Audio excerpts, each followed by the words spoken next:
Vous avez remarqué, depuis le début du mouvement des Gilets jaunes, les analogies avec la révolution de 1789 sont fréquentes.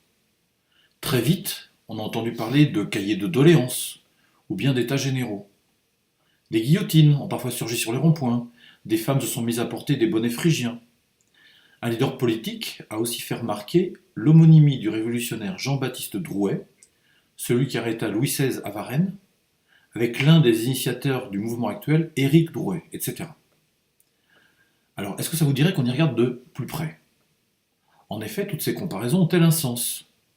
Est-ce qu'il existe un lien pertinent entre les deux époques? Une sorte de convergence qui pourrait nous éclairer sur les développements de la crise actuelle? Ou bien est-ce que ce ne sont que des comparaisons faciles et donc abusives? Parce que si la réponse à ces questions devait s'avérer positive, eh bien cela pourrait être très intéressant, notamment en raison des terribles violences qui ont accompagné le mouvement révolutionnaire. On pourrait ainsi essayer de trouver, grâce à cet éclairage, des débouchés plus civilisés et plus constructifs au mouvement contemporain des Gilets jaunes. Ça vaut le coup, non? On y va? Pour commencer, regardons à quoi ressemblait le royaume de France en 1789. Très schématiquement, cette société inégalitaire se divisait en trois catégories bien connues. La noblesse, qui jouissait de privilèges exorbitants par rapport à la classe laborieuse, très majoritaire du tiers-état. Entre ces deux catégories, le clergé se composait essentiellement d'individus, eux-mêmes issus du tiers-état, la classe la moins favorisée. Cependant, les leviers du pouvoir au sein du clergé restaient principalement détenus par des hommes originaires de la noblesse. Jusqu'à la mi-juillet 1789, le ciment, qui permet à cette structure inégalitaire de se maintenir, en dépit des injustices flagrantes qui la traversent, est un concept indépassable, un dogme. Il s'agit d'un être omniscient, tout-puissant et forcément bienveillant, Dieu. Dieu, sociologiquement, c'est une idée géniale. Et encore plus géniale, Dieu nous a fait cadeau de son représentant sur Terre, le roi. Quelle chance! Le roi, représentant direct d'un être par essence intouchable, est donc lui-même intouchable, ainsi que son régime et toutes les décisions qu'il prend. D'accord.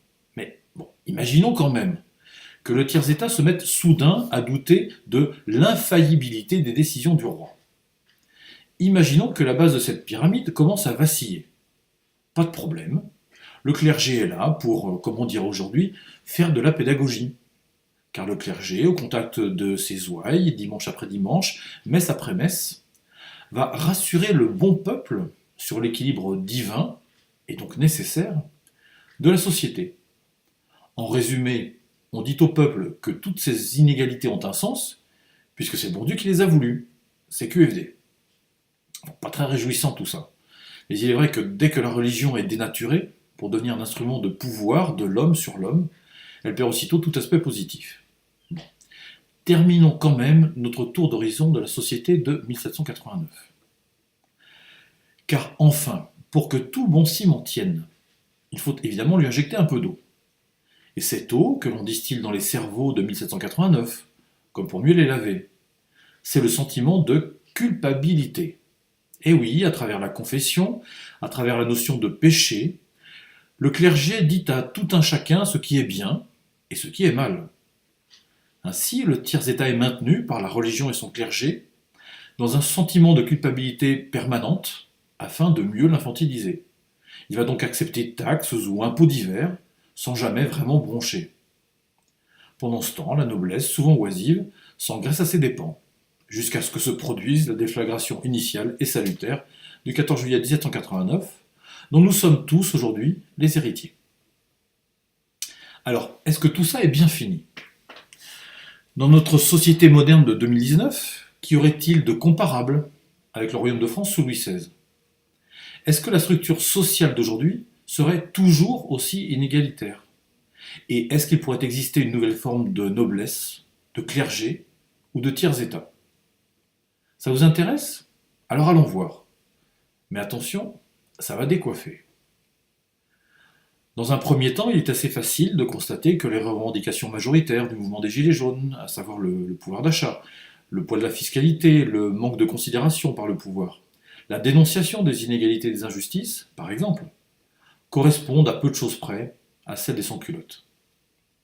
Si cette observation est juste, peut-on alors identifier également une nouvelle noblesse qui contrôlerait les leviers du pouvoir à son profit? Eh bien, curieusement, c'est précisément ce même terme qu'utilise le sociologue Pierre Bourdieu lorsqu'il qualifie la classe dirigeante française de noblesse d'État. Alors d'autres que lui parleront de technocratie, de technostructure ou bien encore d'élite. Mais tous dénonceront la mainmise de certains grands corps de l'État sur les leviers du pouvoir, comme par exemple celui des inspecteurs des finances, auquel appartient précisément l'actuel président de la République. Des inspecteurs qui investissent les principaux postes de décision, aussi bien dans la sphère publique que dans la sphère privée, et qui naviguent entre l'une et l'autre, sans risque, tout au long de leur carrière. Et si l'on veut poursuivre cette analogie entre la révolution et les Gilets jaunes en se montrant un peu taquin cette fois, pour souligner les privilèges que s'octroient parfois les dirigeants, eh bien on a parfois le sentiment que l'affaire Benalla pourrait être à l'actuel président ce que le comte Fersen fut à Marie-Antoinette, plus collant que le sparadrap du capitaine Haddock. Même si c'est amusant, il faut bien constater que le sommet de la pyramide sociale française a vu ses revenus progresser de façon époustouflante.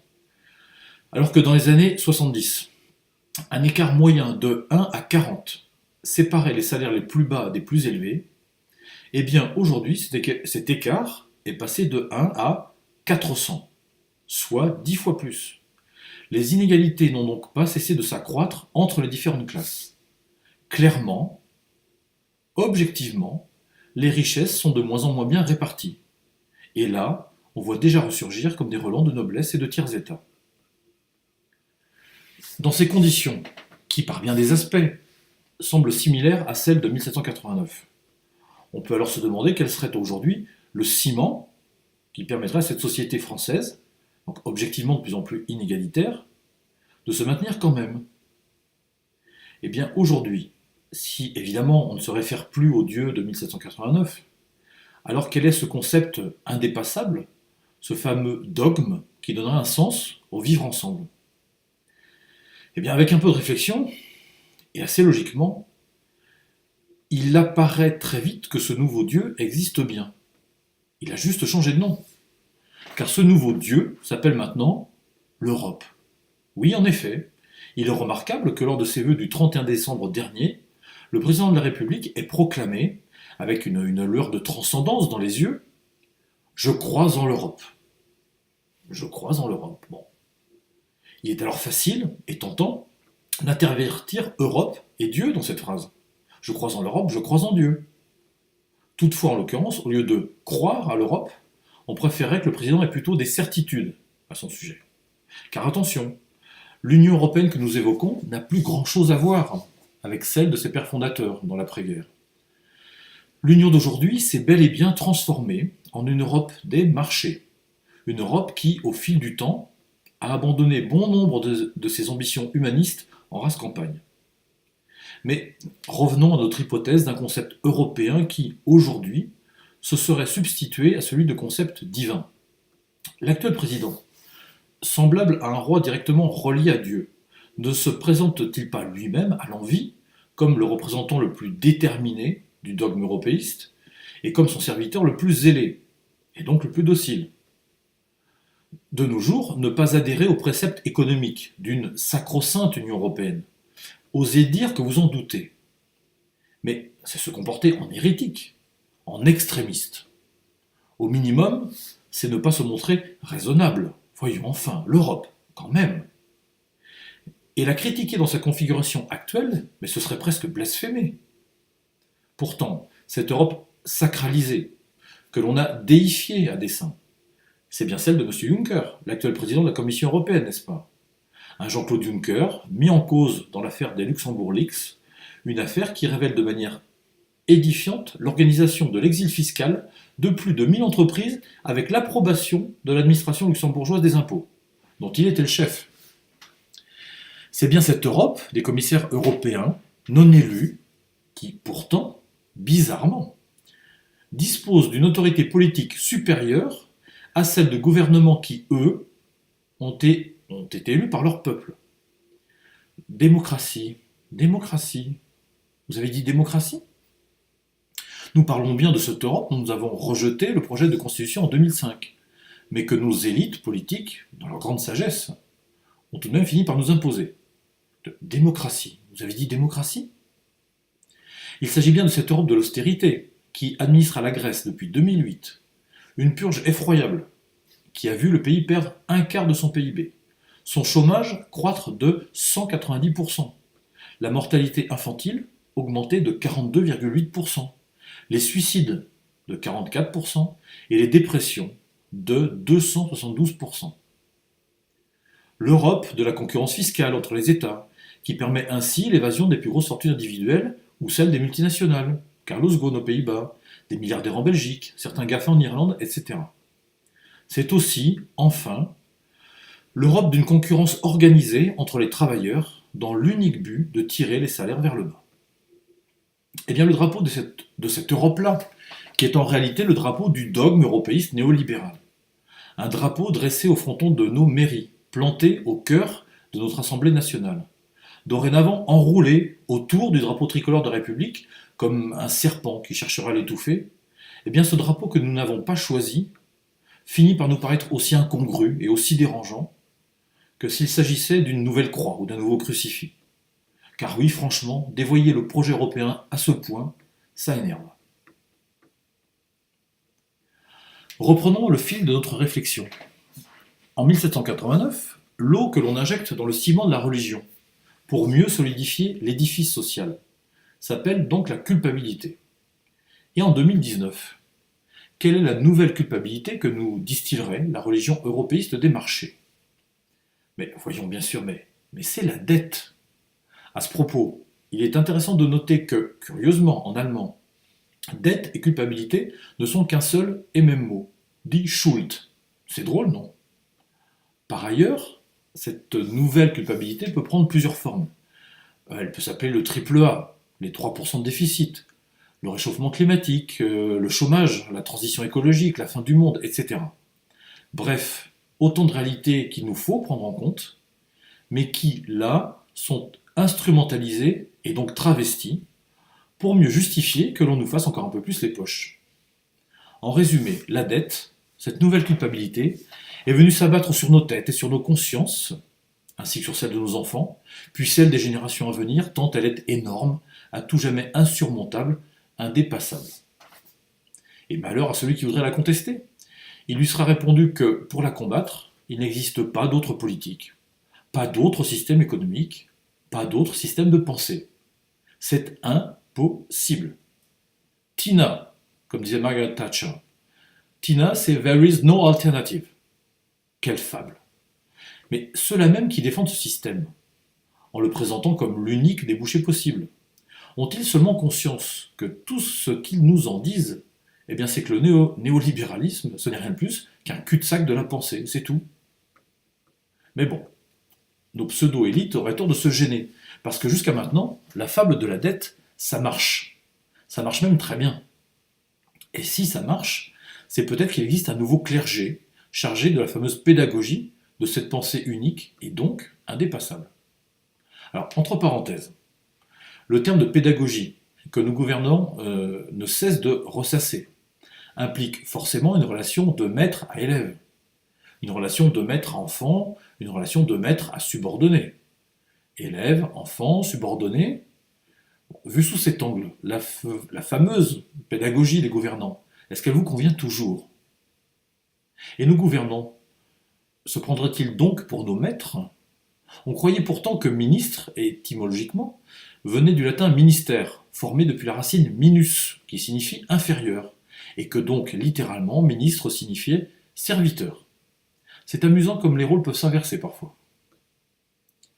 Bref, toujours est-il que la noblesse d'État, comme la désigne Bourdieu, a bel et bien trouvé son clergé. Et comme l'ancien clergé, il est majoritairement composé de membres issus du peuple, mais là aussi, comme l'ancien, on trouve à sa tête des individus originaires des élites, donc de la noblesse. Est-ce que vous avez deviné ? Mais oui, bien sûr, il s'agit du clergé médiatique. Et ce clergé est encore plus efficace que ses prédécesseurs, car plus besoin d'attendre la messe du dimanche, ou de convaincre le bon peuple de se rendre à l'église. Dorénavant, par le biais de la télévision ou de la radio, Il s'invite chez vous chaque jour de la semaine, dans vos salons, dans vos chambres à coucher. Il est au quotidien le relais de la bien-pensance dominante. D'ailleurs, ne qualifie-t-on pas de grande messe le journal de 20 heures? Les mots ont toujours un sens. Mais alors, me direz-vous, si les membres de ce clergé médiatique sont eux-mêmes principalement issus du peuple, alors pourquoi iraient-ils relayer un discours contraire aux intérêts de leur classe d'origine? C'est élémentaire, mon cher Watson. À la tête de 90% des principaux médias français, on ne trouve plus aujourd'hui que 9 grands groupes, soit donc seulement 9 personnes distinctes. Par ailleurs, la plupart de ces 9 dirigeants se sont déclarés favorables dès la campagne présidentielle au programme politique de l'actuel président de la République. Mettez-vous à la place d'un journaliste employé par l'un de ces groupes. Il connaît l'orientation politique de son patron. Imaginez un instant que son analyse objective d'un contexte aille à l'encontre des thèses du parti au pouvoir, thèses auxquelles son propre organe de presse s'est rallié. Va-t-il le défier au risque de perdre son emploi? Ou bien ce qu'on appelle la pensée unique ne va-t-elle pas s'installer en lui d'elle-même, par autocensure, parce qu'il sait qu'en cas de désaccord, sa carrière est menacée à tout moment? Par ailleurs, on sait aussi que ces dernières années, ce que l'on a pudiquement appelé des reprises en main ont eu lieu dans les salles de rédaction. Enfin, dans le pire des cas. On peut même assister, comme ce fut récemment le cas de la part de la rédaction de France 3, à une manipulation grossière des images, au cours d'une manifestation de Gilets jaunes à Paris, lorsqu'un slogan hostile au président fut effacé. Ça vous surprend ou pas? Dans ces conditions, certains médias, plutôt que de s'ériger en victimes, feraient mieux de se demander pourquoi ils ont été conspués lors des récentes manifestations. À présent, après avoir tenté d'identifier une noblesse et un clergé moderne, partons à la recherche de notre tiers-état du XXIe siècle. Très vite, on rencontre nos fameux gilets jaunes et leurs revendications sociales. Cependant, il faut préciser que le terme gilet jaune est impropre, car il limite, de façon subjective et donc orientée, sa véritable réalité. Car les soi-disant gilets jaunes sont avant tout des Français. En effet, le mouvement est bien composé de jeunes, des étudiants, d'anciens, des retraités, de beaucoup de femmes, d'artisans, de chefs d'entreprise, de citoyens aussi qui ont voté pour le parti au pouvoir. Bref, des Français, tout simplement, dans leur diversité, leurs envies, leurs passions, leurs excès, mais aussi, surtout, dans leur soif insatiable d'équité. Bien, maintenant, si le parallèle entre 1789 et 2019 ne vous paraît peut-être plus tout à fait idiot, que faut-il en penser? Faut-il redouter les mêmes dérives, sanglantes et barbares, que celles qu'engendrait le mouvement révolutionnaire? Le pouvoir actuel, par son comportement partisan et fermé, nous serons plus radicaux, nous disait récemment son porte-parole, par ses intimidations, par ses coups de menton répétés, semble ne plus laisser aux citoyens, qui auraient l'esprit critique, que deux alternatives. Soit la soumission, par exemple quand le pouvoir scande « Rentrez chez vous, la récréation est finie, ça suffit », comme on le dira à des gosses. Mais attention, si vous mettez un genou à terre, préparez-vous déjà à poser le second. Et bientôt, beaucoup plus encore. Comme Célicien de Mantes-la-Jolie, les mains sur la tête. Est-ce que c'est une option qui vous tente? Ou bien, seconde alternative, à l'opposé de la soumission. Il ne vous resterait plus que l'option de la violence. Or, succomber à la violence, c'est accepter d'être manipulé, téléguidé, conditionné par le pouvoir. En effet, si vous vous montrez violent, c'est toujours le pouvoir qui suscite vos réactions. Ensuite, celui-ci, qui vous a pourtant fait violence, en vous imposant ses vues, vous retournera le miroir avec une certaine perversion. Ainsi, il aura beau jeu de dénoncer votre propre violence, qui est pourtant celle qu'il a lui-même suscitée. Pour vous désarmer, il ne lui reste alors plus qu'à exercer sa violence, réputée légitime, contre vous. Vous voilà échec et mat à tous les coups. Mais cette violence, c'est pourtant celle que vous lui avez déléguée par votre vote, n'est-ce pas? Cette violence dite légitime, violence dont il a le monopole. Alors, au profit de qui s'exerce-t-elle? Toujours au profit du peuple? Ou bien contre lui? Si c'est le cas, alors la violence du pouvoir peut-elle être encore qualifiée de légitime? C'est une vraie question. Bien, nous n'avons toujours pas réglé notre problème. Entre soumission et violence, est-ce qu'il existe une troisième voie? Eh bien, la réponse est oui, bien sûr. Alors, est-ce qu'il s'agit pour autant de celle du grand débat, annoncé par le président sous la pression des contestations, un débat vite abandonné par sa première coordinatrice et, dorénavant, directement piloté par le gouvernement? On n'est jamais si bien servi que par soi-même. Un débat dont les contours et les issues sont toujours aussi flous, et qui, en fait de débat, ressemble d'entrée à un one-man show télé, un stand-up de l'actuel président.